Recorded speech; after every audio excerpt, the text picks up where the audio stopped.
Okay, Jenny, how are you? I'm great. How are you? I'm good. It's so good to have you on the show because your topic is just so relevant to my listeners. I couldn't wait to have you on. And we're going to talk a bit about your book, which is phenomenal, your passion about this topic of pivoting, and a bunch of other stuff. Sound good? That sounds great. Thank you for having me. Good. So, why don't we start just 60 seconds in case the listener hasn't had a chance to pick up your book yet, which I know they will by the time we're done. What is pivoting? At its core, pivoting is a framework for mapping what's next by emphasizing strengths and what's already working and a 1 year vision of what success looks like. Pivoting is not a 180, nor is it a sign that anything's wrong. A lot of startups, when they talk about pivoting, it's that something has failed. Yeah, it's So broken. the company Yeah. has to pivot Yeah. to save the business. Yeah. But in the context I use it, and in our careers, pivot is really a mindset and a sign that someone has outgrown their current role or projects. And that doesn't even mean they need to change their job or just wait for a promotion, or even a lot of companies that bring me in to speak are kind of afraid I'm going to Yeah. tell everybody to pivot out Yeah, there, right. which isn't the goal. It's how you grow starting from right where you are Right. based on what's working. And for our listeners who may be the head of a company, the head of a function, the head of recruiting, or a CEO, maybe an investor, pivoting is good because it helps grow. It helps grow your individuals, which in turn should help grow your business. So the interests are aligned. These don't conflict. And it honors how dynamic our organizations are now. I say in the book that when I worked at Google, we were often reorging more than we were orging. Yeah. We're so org there. And I was at the company as it grew from 6,000 to 36,000 employees, so very rapid growth. Yep. I trained over 1,000 people in my first year.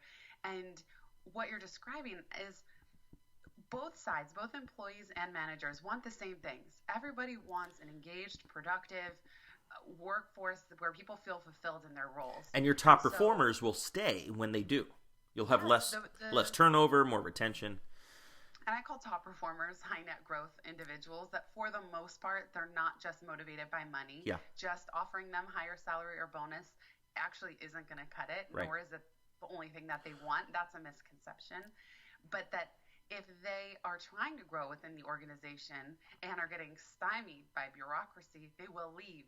But it's not like I think there's a misconception that all employees now have one foot out the door. Yeah. And that's not true. It's just that organizations need to provide more chances for not just internal mobility in a role change sense, but internal growth. So how can you give people stretch projects? How can you create rotation programs, even a travel assignment where Yeah, they go yeah. work from another office for a month? They can be small and simple ways to create more dynamic change in the environment. Your top performers, which you call them high growth. High net growth. High net growth. I like it. I call them rock stars. Whatever you want to call them. Love it. Oh, they're Rockstars is great. they're That's a the good ones short that story. if they leave, you are like upset, right? Yes.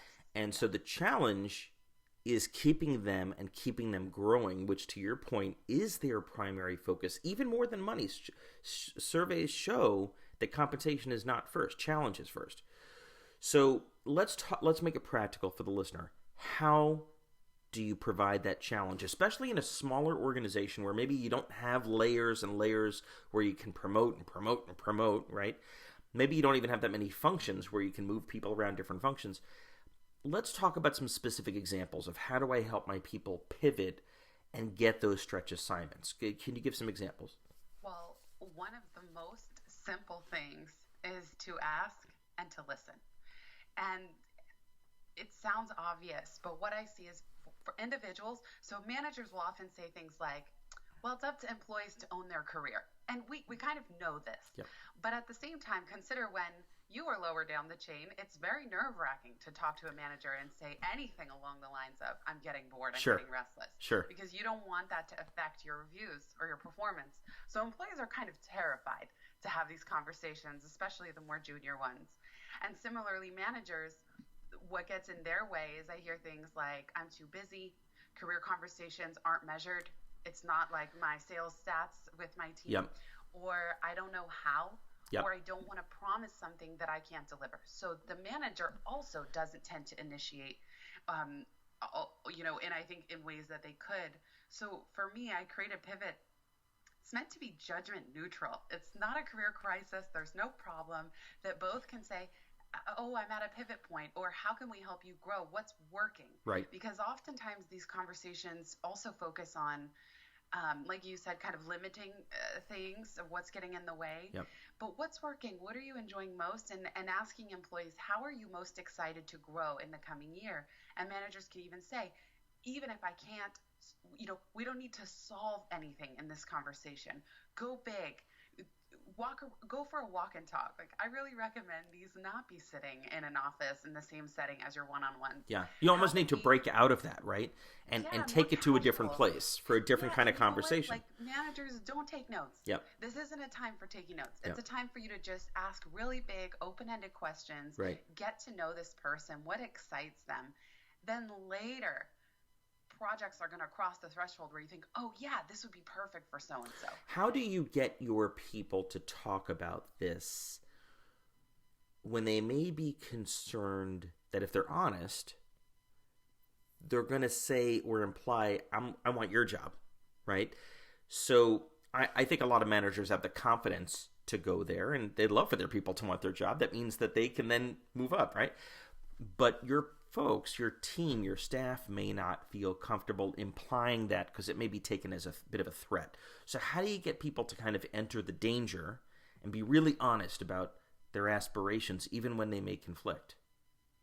Well, one thing I like to ask is, what about this role excites you? But also a lot of people say, well, I want to get promoted. Yeah. Okay, what about promotion is important to you? Right. Is it greater responsibility, recognition, rewards? What is it that drives you for this thing that you've specifically chosen? Don't assume that you know, because for everyone it's different. Exactly. So why do you want my role? Is it that you want more money? So, and I wouldn't even phrase it that way, but I would say, what excites you? Yeah. Say more about that. And Yep. so if you can get to the underlying values and goals, there may be other similar roles that could be a fit. The person just isn't aware of them yet. As for how do you give people the courage to be bold, I would say there are no wrong answers. I give people a chance when I do this work in companies to reflect, and I say, we have a 4-step, the pivot method is 4 stages, and I give them worksheets, and I say, don't worry, you're not going to have to share this part with anybody. Right. So give them a chance to go broad, be bold, be audacious. I always say, too, write down what excites you a year from now, personally and professionally, because they all have things in common. They're all part of the same person, and that's you. How do I, presuming my job's not available, right, because I'm in it, but I want you to stretch, I want you to grow, and you want to as well.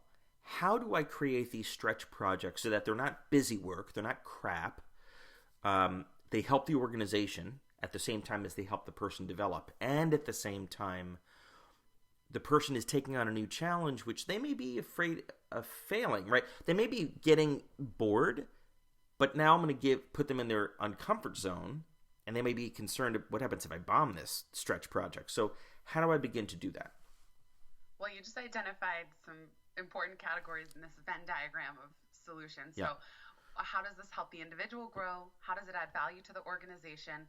And how can I support them in their stretch project? I got to find the overlap.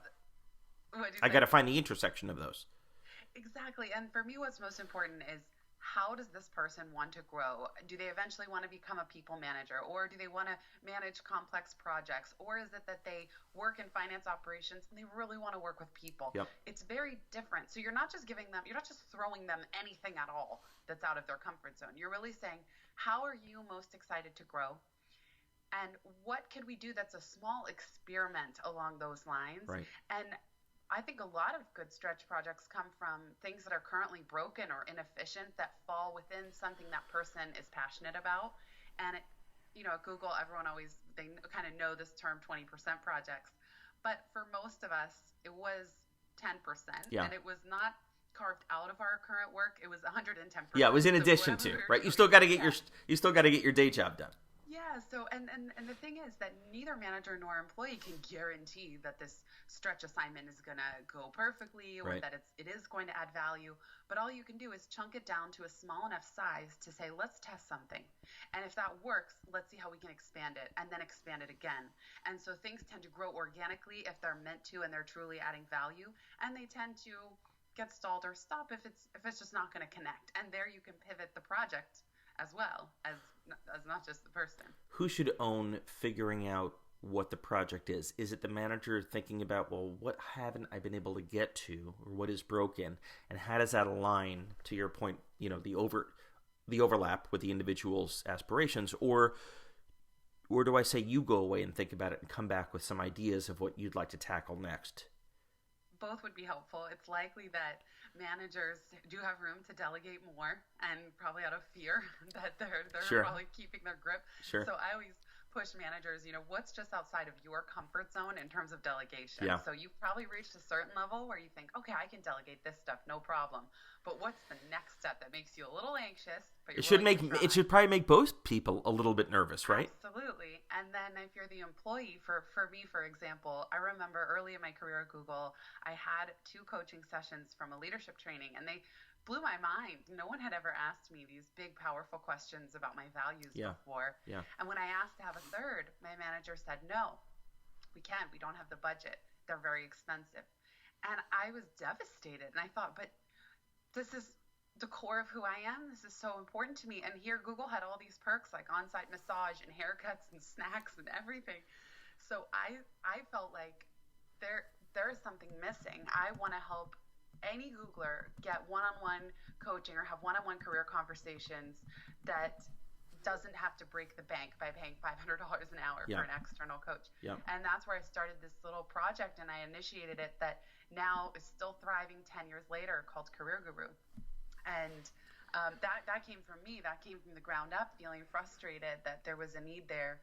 And over time, it did prove to be one of a crucial program at Google to help people have transparency in career conversations before or in addition to conversations with their manager. So it was a win for you and a win for Google and a win for and a win for Googlers everywhere.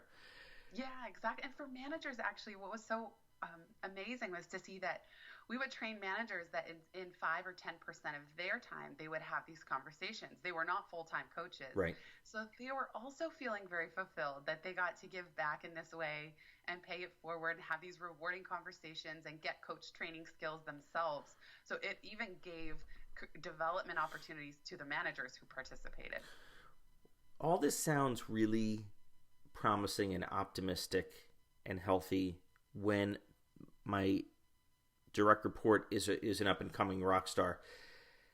What happens if they're not? They're a B or C player. They come to me and they say, I'm bored. I want a stretch project. I want to take on more. Or you gave Mary a stretch project. What's mine? So we've got a fundamental disconnect. In other words, they're not nailing their current role and yet they want to take on more. How do I have that discussion so not to deflate them, but also not to cast them out the door? Well, this brings up the important issue of conflating. A lot of times managers will conflate career conversations with performance management, and I don't think that's the best way to go. I would try to separate performance reviews and those conversations from a totally different time and setting than what's most exciting to you, So, but let's say someone does come into your office and they're not performing. I would also be trying to understand what's going on in their current role. And what you brought up, of course, there are some employees who truly are entitled, though I think it gets thrown around too much. But it's what's not working. Are they in the wrong role? Are they working on the wrong projects? And again, maybe I haven't trained them properly to do the job. Exactly. Right? And what is working? What are they doing well? How can we build on those? And so that you're not just focusing on the lack. And then I think it's also transparency, saying, great, it's wonderful to know that you're interested in X and Y. First, I would love to see you meet this level of performance in your core role. So let's brainstorm around that and some ways that would feel good to you to grow within the current scope of your projects. And then as that evens out, then let's bring on. So you're not totally deflating their hopes. Yeah. Just saying, but you do need to have... give it a little time. You need to have a realistic discussion, right? That you're not... I'm concerned about overloading you with even more work when, as we've discussed in our performance review, separate conversation, there's a disconnect between how we're doing and what is needed by the business. Right. And is the employee excited to grow in the direction that you're asking them? Or again, is it a signal that this just isn't the right type of work for them? Because they may never be able to succeed at the type of role that they're in. And so I think this is where companies, I think, can do better with internal mobility. Right. And I work with a lot of large tech companies where, unfortunately, employees sometimes feel like, man, it's harder for me to find another job internally than it was for me to get hired here in the first place. Yeah, because there's just nowhere to go in a small company. Nowhere to go, or there's not visibility, or their manager doesn't want to lose headcount. There are lots of factors that stop people from being able to move, and that's where things get stagnant. Think about water, that like an eddy that's just stagnant, it's not flowing, and there's no movement. Yeah, and that's when the headhunters call. People take those calls because they get stale. Absolutely. And it's not because, I mean, even my friends who I've seen get headhunted at all levels, it was like they had already just gotten reorged and they were frustrated and they couldn't see a path to growth. Then a headhunter calls and absolutely you're more open to leaving at that point. It's the perfect timing. Let's talk about a specific case which happens all the time, which is an individual contributor and they want their stretch project or they want their career path to grow into, I want to manage people. I want to be the boss. I want to have my first direct reports. As you know, Jenny, most people fail in making that transition because the competencies and skill sets of being a great manager are totally different than being a great individual contributor. Best example is a sales rep who we promote to sales manager and they fail. How do I handle that specific case so that I begin to let the person grow into that people leadership role but not fail at it? I love the idea of giving people projects to lead. So is there a project for the group that they can lead people in accomplishing the goals of that project before they officially become a people manager? Yep. And then when I was at Google, I became a team lead when I was 24 years old. So as you said, well, I mean, I had some skills, but it was pretty green. So as a team lead, it was kind of not the full responsibilities of a manager, but I was still having one-on-ones with people and I was still coaching them and motivating them and giving feedback. And so I thought that was the nice structure actually that helped me kind of dip my toes in the water. And also I went to coach training through CTI, the Coaches Training Institute, while being a people manager. And I just thought it was a priceless experience to bring to bear on managing people because what is managing other than coaching, right? That's what it is. Exactly. And in fact, some of my direct reports gave me feedback that I was too far on the coach spectrum. Like they wanted me to tell them what to do more. But I really believed in asking them, what do you think? What do you give me your thoughts first? And it just helped me really listen and motivate them and give them the chance to feel ownership. And then, of course, yes, my area for development was that I had to be more directive. Tell them what to do. We all have one, right? And it's funny because that helped me also realize, like you said, I don't think I want to be a people manager. Yeah. It's just actually, it was a good thing to try because I realized I'm so much happier as an individual contributor. And so that's a success too, is experimenting, letting people try to grow within that new direction and then being very open to restructuring things if it's not a fit. As a manager and a leader, I think that's a huge point. If the person fails or decides they don't like it, don't want it, don't have the right skills for it, it can't be a trap, right? You can't slap them on the wrist and say, hey, you asked for this and you bombed, right? You got to be supportive and say, look, I'm glad we tried this. Let's be honest about what we learned, right? Maybe we need to reshape it or maybe we need to try something else. Yeah, like there's either you are really enjoying this, but you need some additional training, or it's not for you. And in that case, it's very helpful to have roles where an individual contributor can grow and advance that don't all have to involve people management. And that's important as well to show that there is a growth trajectory. And I think, honestly, having some training and some help around what does it mean to grow outside of promotion and outside of role change? Because for a lot of people, I think they think that they want to be a people manager because it's the only way to move up, quote, move up the ladder, right? And or advance at the organization or be respected. And so, but I don't. Ultimately, the organization doesn't want that. You can't have everybody be a people manager. Yeah, sure. Manage. Sure. So there needs to be leaders and examples of people who are not doing that, who are still growing and still advancing, and knowing that, of course, that may be capped as well. I mean, my most freeing moment at Google came when I stopped caring if I got promoted. I realized, like, oh You my can God, actually this doesn't focus happen. on doing your best work, right? Yeah, and I did. I still exceeded expectations, but I Right. was no longer obsessed Right. with trying to meet some new bar all Yep. the time. And the This rest is takes great. care of itself. Yes. This book is wonderful, Pivot. How can people get their hands on it, learn more about it, or get in touch with you? Thank you so much, Jeff. I love all your questions. There's a ton of resources at the website pivotmethod.com/toolkit. I also have a podcast called Pivot Podcast, and there are templates in particular for managers. I created a free career conversation toolkit Great. with everything you need to roll these out. Pivotmethod.com/lead. LEAD. Yes. Love it. Fantastic. Congratulations on the book and what you're doing, because as organizations become increasingly smaller and leaner, this is going to become a bigger and bigger issue if you want to retain your top performers. So leaders have to learn how to do this. Thank you so much, Jeff. And thank you, everybody, for listening. Thank you.